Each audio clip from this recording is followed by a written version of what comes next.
And welcome to a football Saturday night expanded coverage of high school state semifinals featuring Blair Oaks and Osage. We'll have those highlights later. First, though, it's been a rough week for Mizzou head coach Gary Pinkel off the field. Tony Mullen was on the field as the Tigers took on Texas Tech. Tony?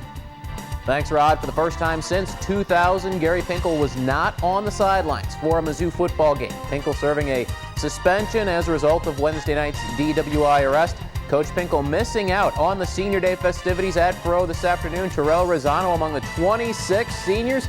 Elvis Fisher, one of the captains, he hasn't played this year. He was honored before the game as well. There's Dave Steckel, the defensive coordinator, acting as the head coach today in Pinkel's absence. Not a good start for Mizzou. First Tech possession, Brad Marquez finishes with a 1-yard touchdown, 7-0 later in the opening quarter. Looked like Kendall Lawrence would have a 33-yard touchdown here. Nice spin move. He's on his way. But the Red Raiders punch the ball out at the 5-yard line. It'll roll through the back of the end zone, a touchback. Texas Tech takes over. That guy's loving it. Red Raiders would turn in an 80-yard drive after the turnover. Seth Daggy in from 3 yards out, 14-zip. No David Freese, but Chase Daniel on the sidelines this weekend. The former Tiger quarterback. He saw the offense finally come to life in quarter number 2. Devin Moore, the senior. Big gain here, 54 yards finally. Tripped up at the 6-yard line. Part of a 318-yard day on the ground for the Tigers. James Franklin in from 5 yards out. 2 plays later, it's 14-7. Tech looked like it would get the final points of the opening half. 48-yard field goal. Donnie Corona just clears the upright. It's 17-7, but the Tigers would put together a drive.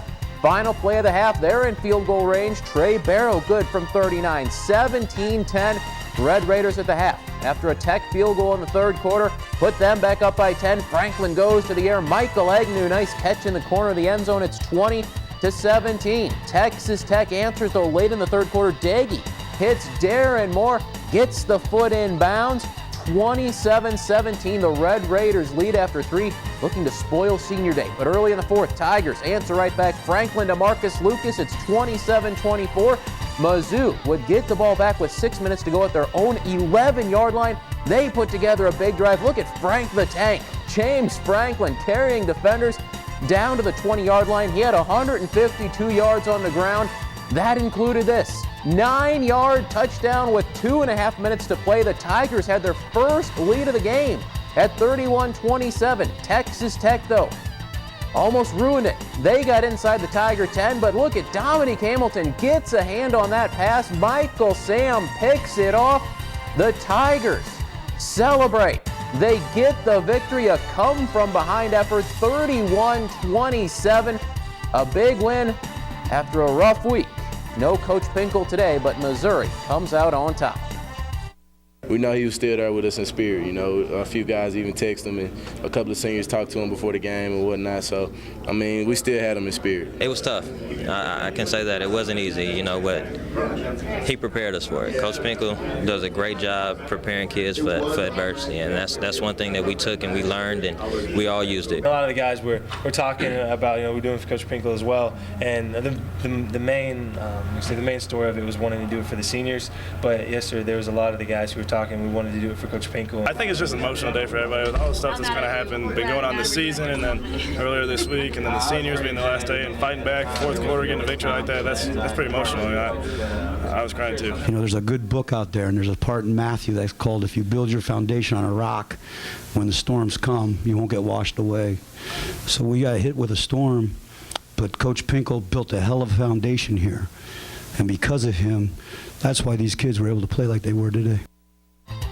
An emotional week for the Tigers ends in a thrilling comeback win. Missouri improves to 6-5 overall. They're 4-4 in the Big 12. That 6th win means Mizzou is now bowl eligible. And one more important note, the Tigers have won back-to-back games for the first time all season. Rod, let's send it back to you. All right, thanks a lot. Great work, Tony. The Tigers will finish up the regular season next Saturday in Kansas City playing KU.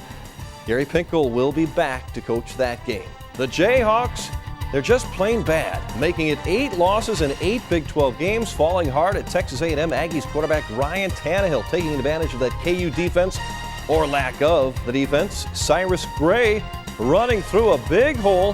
Where is the KU defense? untouched for the touchdown. Kansas falls 61-7. The final. Oklahoma could get upset by Baylor this game in the fourth quarter. Bears lead it by 2 touchdowns. Meanwhile, Kansas State beat Texas 17-13. That is the final. The Wildcats move to 9-2. Missouri's high school state championship games are set for next weekend. Will Mid-Missouri be represented? Did the Blair Oaks Falcons work the magic for another big fourth quarter comeback? Stay with us on a special Football Saturday Night. Welcome back to a Football Saturday Night. What a great playoff run for the Blair Oaks Falcons. They didn't win their conference, they didn't win their district, but they did make it to the playoffs, and they have made the most of their opportunity thus far. Back at home today for the Class II state semifinal game against Higginsville. The winner would play for a state title in St. Louis next weekend. Sea Green at the Falcon Athletic Complex. No score after one quarter, but Higginsville dominating the second. Husker quarterback Deshaun Thirdkill, he was a load. 1-yard touchdown, that was just the start. Huskers with some trickery here. Halfback pass. Trent Thurn deep into Blair Oaks territory. The very next play, a second Thirdkill touchdown from 9 yards out. He gets in. It's a 12-0 Higginsville lead. Blair Oaks fumbled the ball right back. Huskers turn that into points. Thirdkill's third touchdown. Fumble, but they called it good. It's a 20-0 lead. Falcons finally get something going late in the half. Nice drive. Daniel Castillo to Tanner Kemna. Almost gets in, but he stopped at the 3. Falcons had a touchdown called back because of a penalty. Blair Oaks did get some points on the board thanks to this bad snap over the punter's head. That's a safety. 20-2, Higginsville on top at the half. But what a great second half effort for Blair Oaks. What a comeback. Daniel Castillo finds Austin Kempker, who does the rest. 72 yards and a touchdown. It is 20-10. Blair Oaks back in this thing. But Thirdkill would answer a 70-yard drive and his 4th touchdown of the afternoon, 27-10 after 3 quarters. Big fourth quarter for Blair Oaks, though. Some razzle-dazzle. Austin Kempker downfield to Ben Cooper, 32 yards. That's on the flea flicker and sets up the Castillo to Kempker touchdown. Pretty play. Austin gets his foot down, 27-17, 8 minutes to go. Falcons defense holds. They get the ball back. Drive again. 4th and goal from the 3. Castillo to Derek Otto. All of a sudden, it's 27-24. Falcons to within 3. And the Falcon defense comes up big. Sacks Thirdkill on 3rd and long, forcing the punt. Eli Roberts and Brad Richter in on the sack. Blair Oaks gets the ball back. 2 minutes left with a chance on 4th down and 2 from the 20. Oh, incomplete. And that's your ball game. Higginsville holds on to win it 27-24. Despite a great comeback for Blair Oaks, the Falcons season comes to an end. I couldn't be proud of our kids. They did everything that we asked them to do at halftime. We asked them to hang in there and just fight. Give ourselves an opportunity in the second half. You fall down 20-0 and against the team that's been ranked wherever they were, and everybody's picked them to be who they were, and we gave them all they wanted. Like I said, I couldn't be proud of our kids. They're a great group of kids. They got a tremendous amount of character, and they'll be successful in life and other things because of the effort and the things that you saw out here. Well said. A heartbreaking loss, but a wonderful comeback. Great job by the Falcon football program. They have a lot to be proud of. Meanwhile, Higginsville advances to the Class II title game. They will play Lamar Friday afternoon. For more on the Blair Oaks game today and the Falcons' impressive run through the postseason, visit Leffler's link on our website, connectmidmissouri.com. One more Mid-Missouri high school team made it to the state semifinals. The Osage Indians took a perfect 13-0 record on the road, battling the Bombers of John Burroughs. Class III highlights when we return on a Football Saturday Night. Welcome back. Win or lose today, the Osage Indians from the Lake of the Ozarks had already shattered all kinds of school records this season, including 13 straight wins and a first-ever trip to the state semifinals. Dan Henderson's 13-0 Indians on the road playing perennial power John Burroughs near St. Louis. The Bombers had made it to the state championship game last year, finishing runner-up. Osage special teams coming up big early. The block punt, where's the ball? It is picked up by Jacob Wormuth. He returns it for the touchdown. Indians take the 7-0 early lead, but it didn't last. John Burroughs running back, Ezekiel Elliott. He had a big day. Takes the pitch, and he'll go 62 yards for the touchdown. Ties the game at 7 apiece. Elliott was not finished yet. He would strike again, and this time cuts it from the near side back to the far side, and he will go the distance. 3 touchdowns for the Bomber back today. Osage trailing 27-7 at the half. Indian defense, though, with the big play here early in the third quarter. Levi Davis steps in front of the Bombers' pass. That is the interception. Osage would move the ball from there. Bo Dean, the sophomore quarterback, hitting Jared Edwards. This guy has had a heck of a season. 5 touchdowns last week. Could not find the end zone today, but a nice gain here. Too much John Burroughs, though. Davey Holmes had a big day. 3 scoring passes. This touchdown connection with Foy Alukum. He goes in.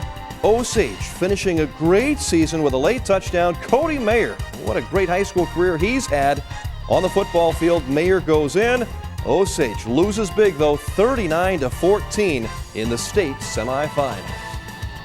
Our kids worked extremely hard, both in the season and in the off season, and I'm so very proud of them, the way they carried themselves and handled themselves. We got beat by a good football team today. It gets to this point, it comes down to matchups. The other side will be big bruisers, and this side was the speed side, and they did a great job matching up with us today, and we got beat.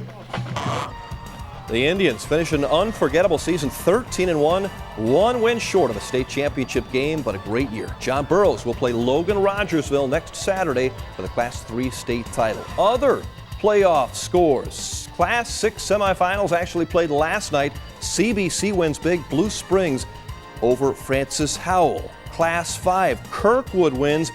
And last night, a 4 overtime game. Staley 76-70 over Lee's Summit West. Those 2 winners play for the Class 5 title. In Class 4, MICDS wins. Webb City wins, but not by much over Savannah. Those 2 play for the Class 4 title. Class 1, Valley Catholic and South Shelby move on to the championship game.